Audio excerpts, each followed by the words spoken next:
Good morning. Welcome to the first, and hopefully the only episode of the Fireside Chat.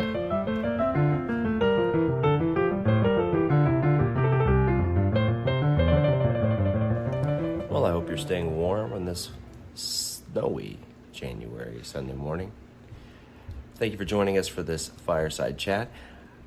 I want to just start with saying, there's one thing that sometimes bothers me, and that is when church leaders take advantage of captive audiences. Recently, I saw a street preacher, take advantage of a captive audience, those that were waiting in a long line for a shuttle bus, and he screamed and yelled for minutes and minutes and minutes. Captive audience, can't go anywhere. I've seen preachers take advantage of captive audiences at funerals. That one's really bad. That one really bothers me. They can't go anywhere. So they take advantage of a time to tell them like it is. Right now, we're surrounded by captive audiences. I don't know about you, but life is going by at such a pace. I feel like with every passing moment, I know my neighbors less and less. So here we are. We're stuck on Northern Hills Drive.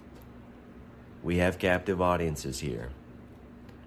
And I'm wondering if your neighborhood has any dynamics, or where you live, your family has any dynamics that could use some kindness and some mercy today.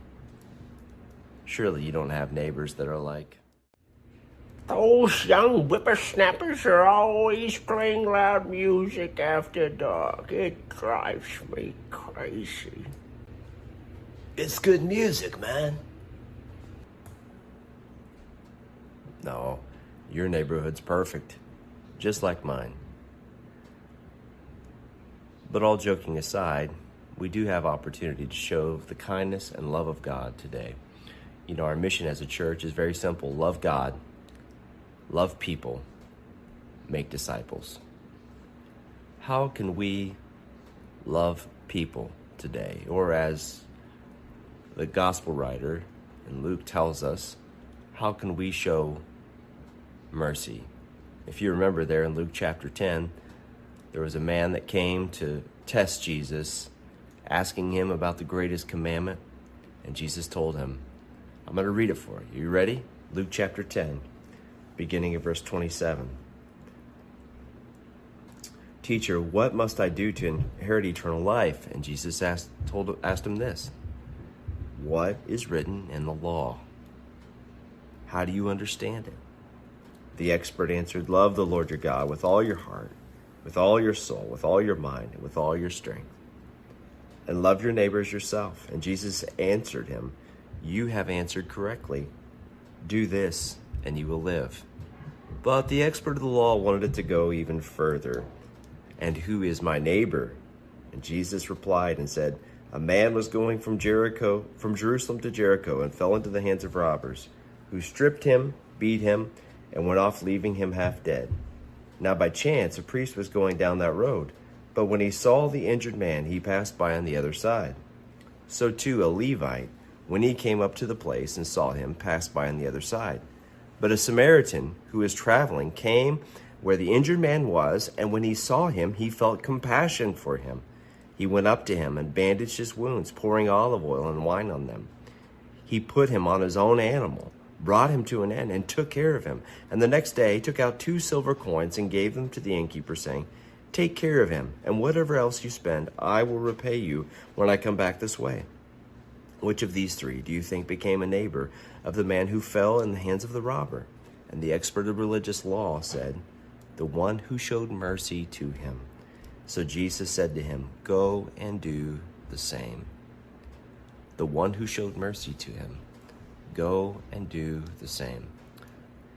Friends, we're surrounded by opportunities to show mercy. And even if you can't get outside and shovel a drive, or even if you can't bake cookies for your neighbor, that's a great idea, though. Man, nothing's better than cookies on a warm or on a cold day. What about a phone call or a text message today? How can we create more space for prayer for spending time together with the Lord, maybe through Zoom calls. Who can you call today? Who can you video chat with? Who can you encourage? Who can you make amends with? You know, I literally like to think about our neighbors. How can I love and show kindness to my neighbors during this season? Shoveling driveways, making food for one another. All of this is an offering of kindness and goodness in this season.